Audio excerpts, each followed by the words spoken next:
Elsewhere in Washington, Congress is racing to avoid running out of money and hitting the debt ceiling almost simultaneously. Ylan Mui is here with the very latest state of play. Ylan?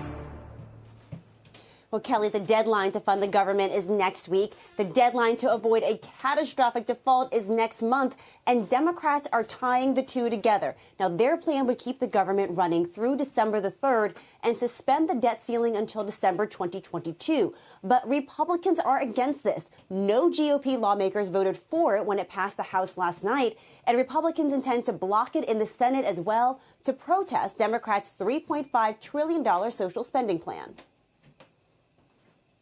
If Washington Democrats want to jam through trillions of dollars in reckless spending all by themselves, they can raise the debt limit all by themselves.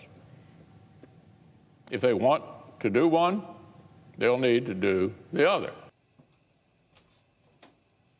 But Democrats are digging in, too. They say this is a shared responsibility that covers previous spending that both parties agreed to. Those who vote no will be saying we're okay with default and we're okay with the government shutdown. To say do it another way, that doesn't cut it. Now, there is no easy way out of this jam. Today, 6 former Treasury secretaries sent a letter to congressional leadership urging them to raise the debt ceiling. Kelly, they acknowledged that the process has become more contentious and politically fraught, but they said that default could cause serious economic and national security harm. Back to you. Which I think everybody would agree upon, but I don't think Secretary Mnuchin was one of the signees.